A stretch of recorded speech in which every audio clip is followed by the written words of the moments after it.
Yeah, buddy. What's going on, guys? It's your boy Childish. Episode. Where we at here? Oh, I'm spacing off. I think we're on 11. Part 3 for the Advanced Arena Tactics Countering Your Opponents. Okay? Let's see here. We're on wind. We've gone through fire and water. If you want to get a little introduction on why I'm doing this, please pause this one and go ahead and look for the fire video.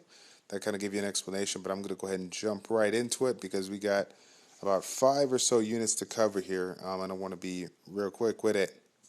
All right, everyone would probably imagine this particular unit being utilized for a revenge type setting. Why? This unit is one of the hardest hitting beginner based units.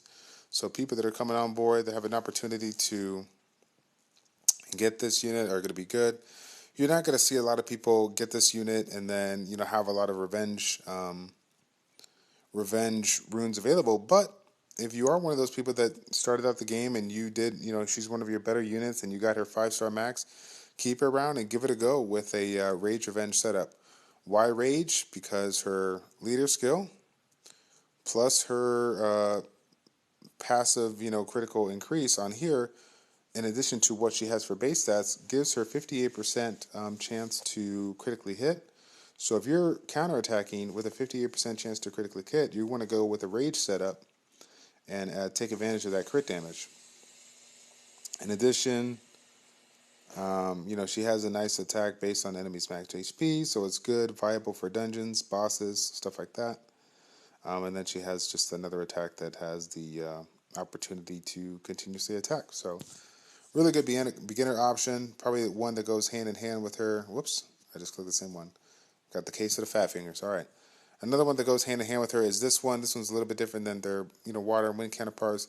Instead of doing more damage for units that have no effects, like I think the water one has, this one increases the critical chance for every harmful effect on it. So if you have a team, arena or dungeon, that has a lot of a variety of hostile effects, this can be very, very nice.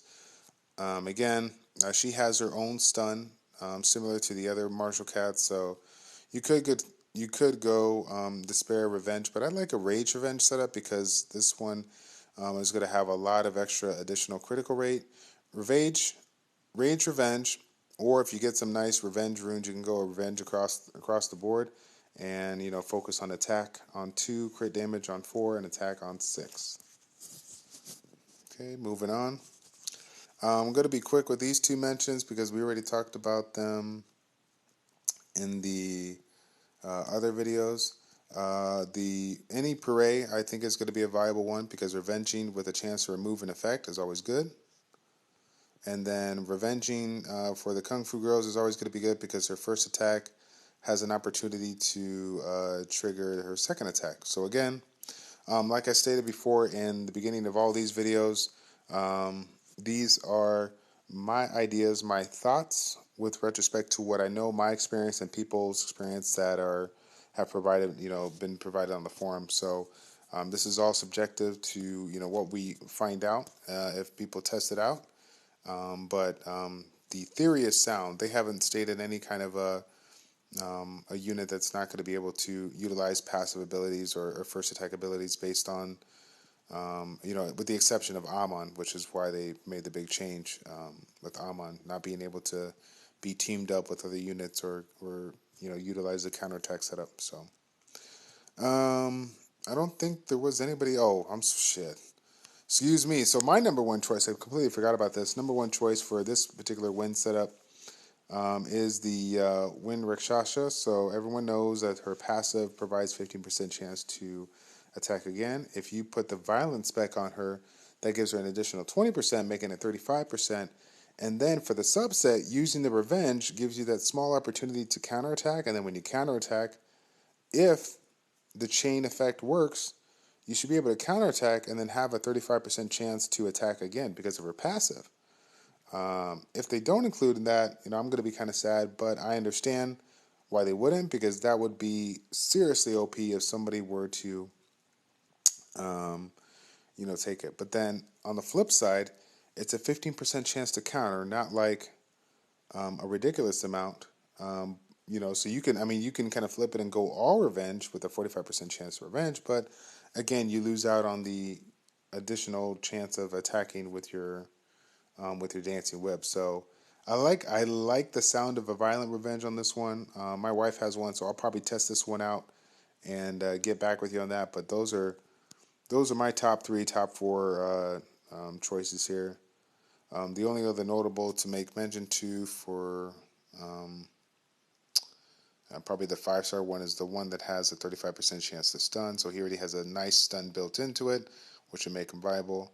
He has this counterattack already into it, so you don't have to go really heavy on the counterattacking because he already has opportunities to counterattack when the other teams get hit. But if you find that you want to focus on him because the units, the people that are fighting you know that if attacking an ally, they have this chance to counterattack, so they might go after you.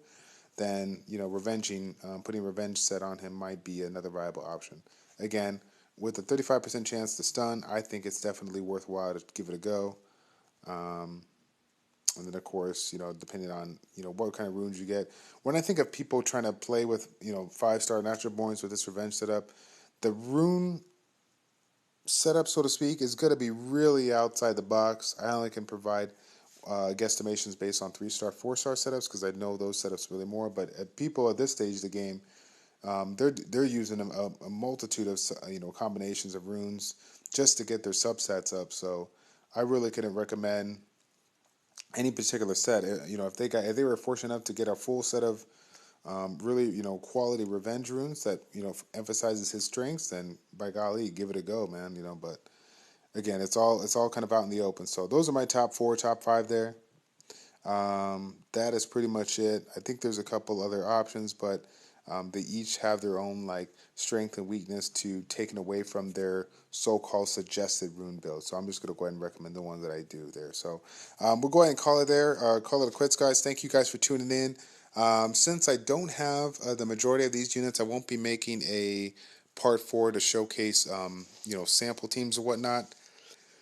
But I will continue to provide different episodes based on different mechanics of the game and talk about a little bit more about these new runes and how we can utilize them, in our current setting. So hope you guys like it. Thanks again for tuning in. I will catch you on the next video. This is Childish with Childish Plays. Check it out.